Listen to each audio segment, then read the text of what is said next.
For, what, over 5,000 years, it's been this ultimate symbol of wealth, of security. Absolutely. From ancient times right up to today's, well, pretty complex markets. Gold's appeal just seems to endure, doesn't it? It's this asset that doesn't owe anyone anything. Carries no default risk. Exactly. And now, with all the geopolitical shifts happening, it feels like it's really back in the spotlight. It definitely is. And while, the basic reasons gold is attractive haven't really disappeared, the dynamics right now are particularly interesting. So today, we're going to dive into what's driving this, well, renewed demand for gold. And where it fits strategically, right, in investment portfolios. Right.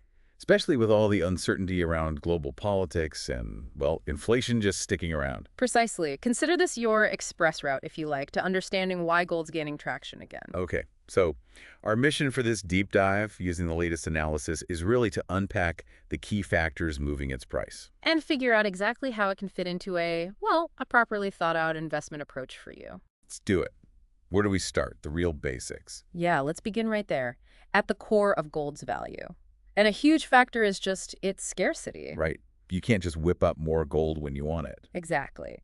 Finding it, developing new mines, it's a massive undertaking. Takes a long time, I gather. Oh, yeah. Often anywhere from, say, 7 to maybe 20 years before a new mine is actually up and running. 20 years. Yeah. Okay, so that long lead time means if demand suddenly spikes, the supply just can't react quickly. It can't flood the market and bring prices down. You've got it.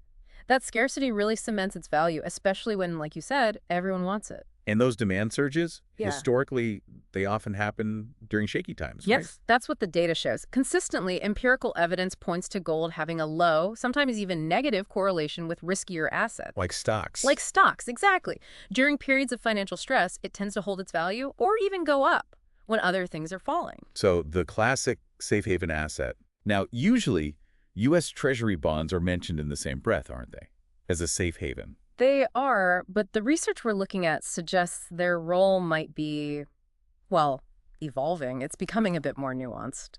How so? Well, while treasuries can definitely still offer safety in some situations, they aren't always a perfect shield. Okay. Think about high inflation, for instance, or when central banks are hiking rates aggressively. Right. Those fixed payments from treasury bonds, they start losing purchasing power in real terms. Which makes something like gold a real asset with no yield. Relatively more appealing, yes. Because if inflation is running higher than the interest you're getting, your actual wealth is shrinking. So gold, even with zero yield, looks better comparatively. Okay, that makes sense. Now, here's something interesting. I remember back in 2022, inflation really shot up. Yeah, big time. You might have expected gold to soar, but it sort of held steady, didn't it? Why was that? You're right. It largely treaded water while both stocks and bonds took a hit.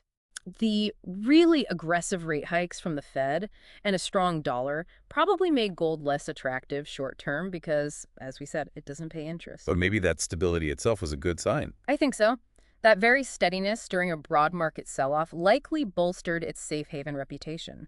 It preserved value when traditional assets didn't. And then the price did start picking up more steam when sort of mid-2023. Exactly. As the market started thinking, okay, maybe these rate hikes are peaking. Plus, you still had sticky inflation. And central banks were buying. And central banks were buying big time, yes. We saw demand pick up. It's important to remember, too, after inflation, financial assets often need to reprice to reflect, the lower real value of money. And gold, with no counterparty risk. It tends to adjust over time. Got it. Now, the research digs into specific tough economic times, too. Exhibit 2 looks at things like the 70s inflation, the '08 crisis, and this current period since 2020. What's the big picture when you look across those crises? It seems gold consistently buffered the blows. That's the key takeaway. The pattern is remarkably consistent. Gold shows really substantial gains during these stress periods. Why, how much? Well, take 1972 to 76, a cumulative return of 174%. Remarkable. Wow. Even the 2007-2015 period, which wasn't just about inflation, gold still went up 85%.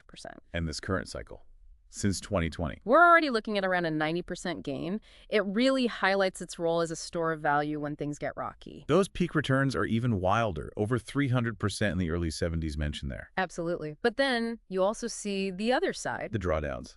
after the peak. Exactly. And that's crucial for understanding how gold often works in practice. It frequently acts as more of a tactical safe haven, Maybe. meaning you see big money flow in during the turmoil, but then as confidence creeps back into the markets, some of that money flows back out. So it's not necessarily a buy and hold forever kind of asset for everyone. Not always, no. It's maybe more like a dynamic tool. You use it for protection when you really need it. Okay. And speaking of needing protection, uncertainty. Exhibit 3 tracks gold against economic policy uncertainty. Yeah, the EPU index. And there seems to be a pretty clear link. There really does. Ever since the late 90s, when we started getting good metrics for this stuff, you tend to see gold prices rise when that policy uncertainty index goes up. Makes intuitive sense. If you don't know what policymakers are going to do next. You seek out something perceived as stable, like gold. Exactly. Okay? So safe haven during crises, hedge against uncertainty check. But what about the classic inflation hedge role? The research suggests it's not always quite so simple. That's a really important nuance. You look at the period from the 90s up to 2022 when inflation was generally pretty low. Right. Gold's returns were, frankly, quite muted. The big exception was the great financial crisis, of course. So its reputation as this amazing inflation hedge really only kicked back in strongly after 2021. That's what the analysis suggests, yes. Exhibit 4 actually breaks down gold's performance by different inflation levels. U.S. CPI inflation per month. What does that show us? It's quite specific. Gold seems to perform strongest when monthly U.S. CPI inflation is running between 0.4% and 0.5%. Okay. Strongest in that specific band, what kind of returns? An average return around 31% in those conditions. Oh, wow. But interestingly, it says when inflation gets really high, above 0.5% a month, the returns are still good, but slightly lower, around 20%. Yeah, slightly lower. That seems a bit weird. Why wouldn't it do even better when inflation is absolutely raging? Well, the research points to a couple of things. Super high inflation usually triggers really aggressive central bank action. Big rate hikes. Big rate hikes, exactly. And that can make non-yielding gold less attractive, especially if it also boosts the U.S. dollar. Okay, that makes sense. What's the second reason? And also, really high inflation can actually start to destroy real wealth, which might dampen consumer demand for things like gold jewelry. People just have less spare cash. Got it. And the sticky inflation we've had since 2022, how does that fit in? Well, that persistent inflation has generally kept real interest rates, that's rates minus inflation, quite low. Which is usually good for gold. Usually supportive, yes. But the aggressiveness of the rate hikes in 22 and early 23 actually hurt traditional inflation hedges in the short run, gold included, because of that lack of yield. Like a bounce back. It regained momentum once it looked like the rate hike cycle was nearing its peak. Okay. Let's pivot a bit to retail demand. Exhibit 5 shows some seasonal stuff happening with gold prices, a dip in October, then a rise. Yeah, that's quite a well-observed pattern. That dip in October, followed by the rise in November, lines up strongly with Diwali in India. The festival. Exactly. It's a huge gold buying occasion, weddings too. And India is massive in the gold jewelry market, like 35% of global consumption. Wow, one country having that much impact. Oh. And the trend continues after that. It often does, yeah. Demand tends to stay strong leading into the Lunar New Year, driven by East Asian markets. China mainly. China and India together are the giants here, over 60% of global jewelry demand between them. Huge numbers. Although, it's worth noting, the recent higher prices and maybe some lower consumer confidence in China have meant a small dip in their retail demand year on year, about 3%. Okay, so these big cultural drivers in Asia definitely move the needle. But the research also mentions broader winter trends. It does. Similar to other commodities, actually, gold often sees price support during the Northern Hemisphere winter. Why is that? It's likely a mix of things, maybe slightly reduced mining output due to weather in some regions, Okay. possibly increased safe haven buying as people close out the year, and just general cyclical trading patterns among investors. Interesting. Now let's talk about something that feels like a really big shift recently. Central banks. Ah, yes. Definitely a major factor. Their appetite for gold seems to have gone way up. If we're asking why gold is so relevant again, this has to be a huge part of the answer, right? It's absolutely key. This trend really took off from the end of 2021. It triggered it. Well, the conflict in Ukraine was a big catalyst. Concerns about potential asset seizures, rising geopolitical tensions. It pushed central banks towards neutral reserve assets, Like gold. like gold. Plus, you had rising inflation worries, partly fueled by, all the money supply expansion during the pandemic and those supply chain problems. And Exhibit 6 shows just how dramatic the increase in buying has been. It's striking. 132% jump in net gold buying by central banks between 2021 and 2024. Wow. Mostly emerging markets. Emerging market central banks have been particularly active, yeah? It clearly signals the strategic push to diversify their reserves, make their balance sheets more resilient. And it's pretty widespread. Exhibit 7 suggests it's not just one or two countries. No, it's broad-based.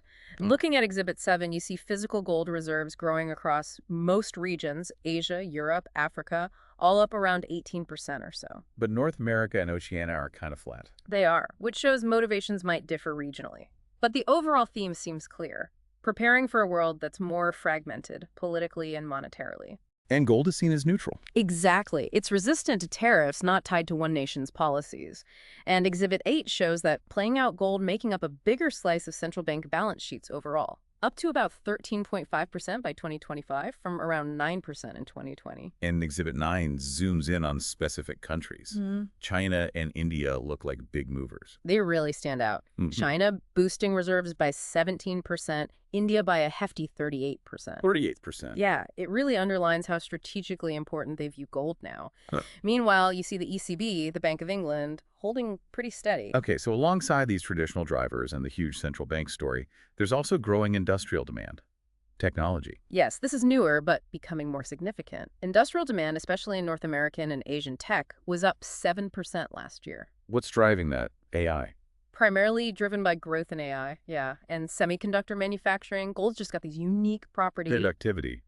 Doesn't corrode. Exactly. Makes it essential for high-end electronics, AI chips, 5G gear, quantum computing components, even advanced medical devices. And with things like the U.S. trying to reshore chip production and China and Korea still dominating. The demand for gold in these high-tech applications looks set to continue growing. It's adding this new kind of structural layer to gold demand. Less discretionary than jewelry, maybe. Probably less discretionary, yeah, and tied into these big technological megatrends. It won't match investment or central bank demand, but it's significant. Okay, so if we pull it all together, gold's renewed appeal seems like this mix of old and new. I think that's right. You've got the traditional investment flows when stress hits, the seasonal consumer buying. And then layered on top, you have this sustained central bank buying and the growing tech demand. Exactly. And it all comes together in times like these with sticky inflation, unpredictable policy, geopolitical risks. When traditional assets struggle, stocks fall, bonds face pressure, cash loses value. Gold looks attractive, and the central banks are reinforcing that through their strategic buying, preparing for this more fragmented world. Deglobalization potentially helping gold. Historically, yes, gold has tended to do better during periods of deglobalization. And while the seasonal buying creates shorter-term cycles. The bigger picture is these global monetary and geopolitical forces. Definitely. Though when macro shocks coincide with peak seasonal demand, you can get some unusual price pressures. Right. Okay, let's switch gears slightly. How does gold actually fit into an investment portfolio for someone listening, especially now? Yeah, good question. In this environment, tensions, sticky inflation, maybe slower growth, its main role is really as a diversifier. Because it doesn't move in lockstep with other things. Precisely. Exhibit 10 shows this really clearly. Oh, what? Over the last 5 years, gold's correlation with other major asset classes has been consistently low. Like what? Like about 0.31 with global stocks, 0.39 with U.S. government bonds, even slightly negative with crude oil at nanas of 0.03. That lack of connection, that independence, is pretty valuable, isn't it? Especially when we've seen stocks and bonds sometimes fall together recently. Hugely valuable. When those macro shocks hit both your growth assets and your income assets, gold offers that diversification. It's not guaranteed, of course, but it can help smooth out the ride, reduce drawdowns, and potentially improve risk-adjusted returns. And Exhibit 11 shows this low correlation holds up over longer periods, too, with U.S. stocks and commodities. Generally, yes. It's historically been a decent hedge against U.S. equities, for example. Note, correlations aren't static. They've shifted a bit. risen recently with international stocks and infrastructure. They have fluctuated, you're right. Correlations with, say, all world ex-US and global core infrastructure moved into the 0.4, 0.5 range recently. Still not super high, but higher than before. Exactly. They actually declined between 2014 and 2021 before rising again. It reflects this broader global trend where correlations between many assets seem to be increasing. But gold still stands out. But gold still generally maintains that lower correlation, making it a valuable strategic diversifier even in that context. Okay. What about gold versus the US dollar? People always talk about that inverse relationship. They do, and typically, yeah, there's a negative correlation. Stronger dollar, weaker gold, and vice versa. But again, it's not perfect. Especially during stress. Especially during macro stress, it can get complicated. Exhibit 12 gives some great examples. Like the Eurozone crisis? Yeah, during the Eurozone crisis, gold went up, even though the dollar index was pretty stable. The correlation was near zero then. Interesting. Or in 2018, when U.S. tariffs on China started, the correlation went strongly negative, net of 0.7, but then gold started rising anyway, and the correlation became less negative. And recently, since 2022. Recently, we've seen that negative correlation get really sharp again, coinciding with this big 37% jump in gold prices. So what's the takeaway? A weaker dollar helps gold, but A weaker dollar can definitely be a tailwind, but these periods of extreme negative or even near zero correlation often seem to come before periods of really strong gold performance. It's like a signal sometimes. okay, so let's get practical. If you actually put gold in a standard portfolio allocation, what happens? Exhibit 13 compares a classic 60-40 stocks and bonds Right, the benchmark's 60-40. to a 60-20-20 portfolio. So 60 stocks, 20 bonds, and 20 gold. Yeah, swapping out some bonds for gold. What does that comparison show? It's quite revealing. The 60-20-20 portfolio has generally done a bit better than the traditional 60-40. When specifically? Particularly since the start of the pandemic, actually, and also during stressful times like the 2011 Eurozone crisis. And especially when that bond-equity relationship broke down recently. Its advantage really shown around the end of 2022, yeah? Yeah. When inflation shocks made both stocks and bonds fall, that positive correlation kicked in. So the traditional diversification failed. And gold stepped up. It provided that buffer when the standard hedge wasn't working. And does it improve returns overall or just reduce risk? Exhibit 14 looks at that. Exhibit 14 shows that over the longer run studied, the 60-20-20 actually delivered a higher annualized return, 7.5% versus 6.3% for the 60-40. Okay, higher returns and better risk-adjusted returns, the Sharpe ratio. And a superior Sharpe ratio, yes, 0.38 versus 0.25. And interestingly, it achieved this with pretty similar overall volatility. So potentially better returns for roughly the same amount of bumpiness. That's the implication. And that outperformance is noticeably more pronounced after 2020, really highlighting gold's effectiveness as that portfolio hedge during turbulent times. Okay, so let's try and wrap this up.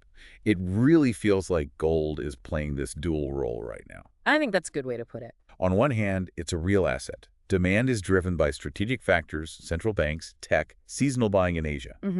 Tangible demand. And on the other hand, from an investment viewpoint, it's acting as this distinct diversifier, right? Low correlation to stocks and bonds. Exactly. And that central bank accumulation since 2022 is just so significant, driven by that geopolitical fragmentation, the desire to move away from just holding dollars. It's a major structural shift. Underscoring gold as this neutral, reliable reserve asset. Yes. But as an investment for individuals, it seems more tactical, like you said earlier. Right. Money flows in during stress. And might flow partially out again as calm returns. It's perhaps more of a flexible allocation tool than a permanent set-and-forget holding for many. But the evidence suggests including it can help. The research strongly suggests that yes, adding gold to a multi-asset mix can potentially enhance those risk-adjusted returns, especially as we saw when that traditional bond equity hedge isn't quite as reliable as it used to be. The 60-20-20 example demonstrated that pretty clearly. Okay. So a final thought then, for you listening to mull over. Given everything we've discussed, gold's evolving role, this increasingly fragmented world, does that mean you need to maybe reevaluate your own traditional asset allocation strategy? Yeah. How might you position your portfolio differently to navigate what seems like growing macroeconomic uncertainty? Definitely something worth contemplating.